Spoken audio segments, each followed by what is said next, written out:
इसलिए मैं कह रही थी मंडी से सब्जियां खरीदनी चाहिए, वहाँ पे ना सब्जी सस्ती मिल जाती है। हो गया ना हमारा मुनाफा। छी छी छी, क्या हालत कर दी है मेरी बेटी। इसे कहते हैं कर्मों की सजा। की थी ना भाग के शादी, ले गया था ना मेरी बेटी को भगा के। क्या हालत कर दी मेरी बेटी की। अरे शर्म आ रही है तुझे। खुद तो फर्नीचर था, मेरी बेटी को फर्नीचर बना दिया। हो गया पापा आपका। और किसने बोला आपको कि राहुल ने मेरे को भगा के शादी किया? मेरा खुद का डिसीजन था राहुल के साथ शादी करने का। मैं अपनी मर्जी से गई हूँ राहुल के पास, ना कि इसने मेरे को फोर्स किया है। बल्कि ये तो एंड टाइम पे भी मना कर रहा था कि हमें भाग के शादी नहीं करनी चाहिए। पापा मम्मी ने हाँ बोल दी, उसके बाद ही हमें शादी करनी चाहिए। पर जब आप नहीं मान रहे थे तो मेरे पास लास्ट ऑप्शन यही था ना। मैं ना चाहते हुए भी भागी हूँ घर से। आपको लास्ट एंड तक भी मैं बोलती रही हूँ पापा कि मेरी शादी राहुल से करवा दो, राहुल मेरे को खुश रखेगा।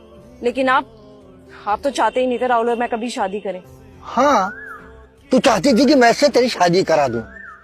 अरे शादी के लायक है भी, फर्नीचर, साइकिल में घूमने वाला। और तू करोड़पति बाप की इकलौती बेटी। अरे तुझे सोचना तो चाहिए था, जिंदगी भर ऐश की है तूने, और आज धूप में साइकिल पर पैदल घूमती फिर रही है? और क्या फर्नीचर के साथ तेरी जोड़ी कैसी लगी खुद देख तू। धिक्कार है ऐसे लड़के पर जो मेरी बेटी को एक दिन की खुशी भी नहीं दे सकता। अरे मैं तेरी शादी को छोटे मोटे घर में नहीं करवा रहा था, करोड़पतियों में करवा रहा था, जहाँ तू ऐश की जिंदगी जीती। लेकिन तूने क्या किया? तूने अपनी जिंदगी के लिए क्या चुना? ये कोयला हीरा छोड़ के तूने एक फर्नीचर से शादी कर ली। अरे तेरे लिए मैंने जो लड़का पसंद किया था ना, वो हमसे भी ज्यादा अमीर था, और उसके पास 10-10 गाड़ियां थी।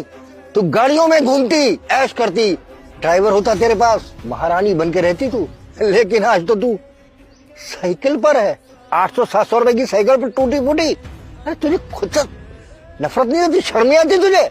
पापा आप रहने दो। आपको स्टार्टिंग से ना सिर्फ पैसा पैसा पैसा ही दिखता है। आपको मेरी खुशियों से तो कभी मतलब ही नहीं पड़ा है।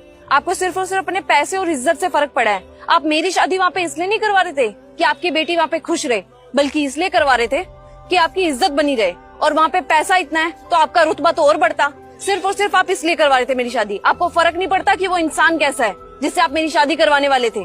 आप सिर्फ और सिर्फ अपने फायदे के लिए मेरे को वहाँ पे भेज रहे थे, ना कि इसलिए कि मैं वहाँ पे महारानी बन के रहूं और राज करूं। आप रहने दो पापा, मेरे को आपका ना अच्छे से पता है। पापा मुझे सब पता है उस लड़के के बारे में जिससे आप मेरी शादी करवाने वाले थे। मैंने अभी सुना है कि जिस लड़की से उसकी शादी हुई है ना, उसने उसको कितना मारा पीटा है। पापा उस लड़की की हालत देखी आपने? उस लड़की की हालत कितनी बुरी कर रखी है उस लड़के ने, और उस बेचारी को ना चाहते भी वहीं रहना पड़ रहा है। क्यों? क्योंकि उस लड़के के पास पैसा इतना है, अगर वो गलती से भी बाहर गई और किसी